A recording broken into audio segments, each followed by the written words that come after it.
dalam keadaan sangat lemah kembali dipapah oleh Ali bin Abi Thalib dan Fadl bin Abbas untuk kembali ke rumahnya. Pada saat itu matahari sudah mulai meninggi. Pintu Rasulullah SAW dikunci dan di dalam Rasulullah SAW sudah terbaring di pangkuannya Aisyah.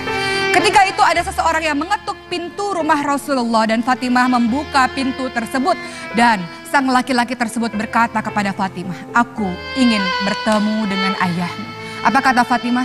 "Tidak bisa wahai pemuda, ayahku sedang sakit." Fatimah lalu menutup pintu tersebut dan kembali kepada sang ayah. Kata Rasulullah SAW sambil menatap wajah Fatimah seakan-akan wajah itu ingin dikenangnya seumur hidupnya, mengatakan, "Wahai Fatimah, sesungguhnya yang datang adalah malaikat maut.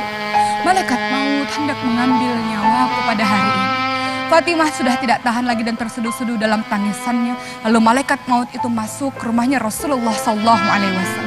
Dalam keadaan lemah, Rasulullah SAW bertanya kepada malaikat maut, "Di mana malaikat Jibril?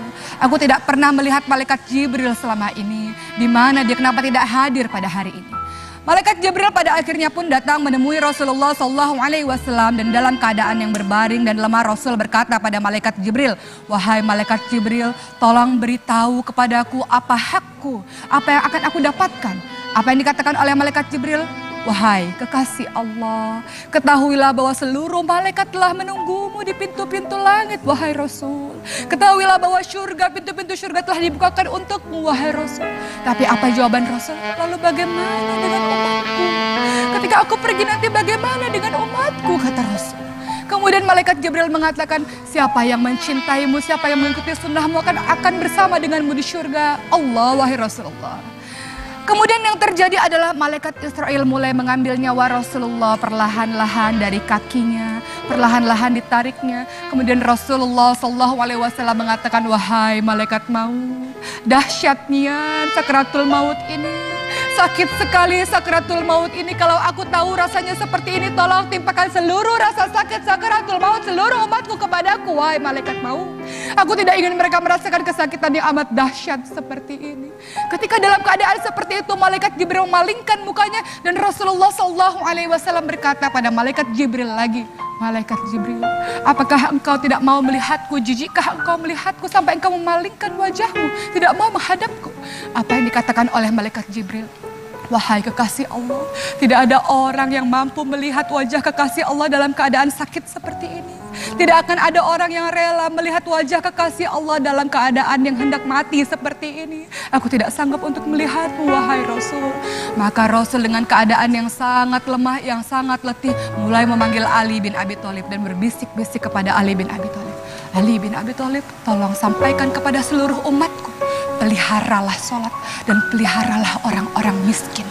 Dalam keadaan mulai satu persatu nafas Rasulullah SAW tersengal-sengal dan seluruh orang sudah mulai menangis, Rasulullah berbisik dengan lemah, "Ummati, ummati, ummati, ummati, ummati, ummati."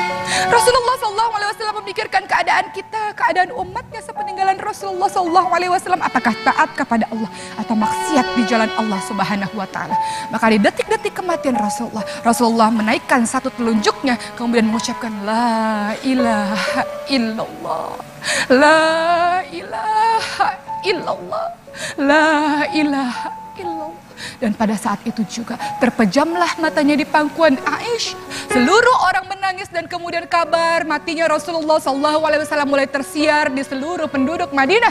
Dan semua orang menangis terseduh-seduh, tersayat hati mereka karena kepeninggalan Rasulullah SAW. Umar bin Khattab radhiyallahu anhu yang mendengar kisah ini pun mulai mengambil pedangnya dan mengacungkan pedangnya dengan perasaan marah. Ia mengatakan, "Siapapun yang mengatakan Rasulullah mati, akan aku penggal lehernya. Siapapun yang mengatakan Rasulullah telah wafat, akan aku bunuh dia." Rasulullah tidak wafat, Rasulullah hanya kembali bertemu dengan Allah. Setelah itu kembali lagi bertemu dengan kita. Rasulullah hanya seperti Nabi Musa saja yang bertemu dengan Allah. Setelah itu kembali lagi pada umatnya. Jangan sekali-kali kalian mengatakan Rasulullah mati. Begitu kata Umar. Umar begitu terpukul dengan kematian Rasulullah SAW sampai Abu Bakar radhiyallahu anhu menenangkan Umar dan mengatakan, "Wahai Umar, tidak begitu Umar. Kalau engkau menyembah Rasulullah SAW, ketahuilah bahwa dia adalah seorang manusia biasa yang pada akhirnya kembali kepada Allah Subhanahu wa Ta'ala. Tapi ketika engkau menyembah Allah Subhanahu wa Ta'ala, Allah itu maha abadi, Allah itu tidak pernah mati, maka sembahlah Allah Subhanahu wa Ta'ala. Inilah kisah bagaimana detik-detik wafatnya Rasulullah SAW.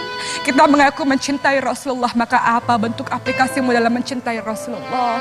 Perkataanmu, salawatmu, dan tindak tandukmu untuk mengikuti sunnah Rasulullah adalah bukti cinta kepada Rasulullah. Kita mengaku rindu pada Rasul. Tentu pada satu hari kita ingin berkumpul pada Rasul di syurganya Allah. Mudah-mudahan kisah kematian Rasulullah ini menjadi satu pembelajaran bagi kita untuk senantiasa ingat mati. Dan secerdas-cerdas orang, kata Rasulullah, adalah mempersiapkan perbekalan untuk menyambut kematian kita, untuk pada akhirnya bertemu dengan Allah Sang Kekasih.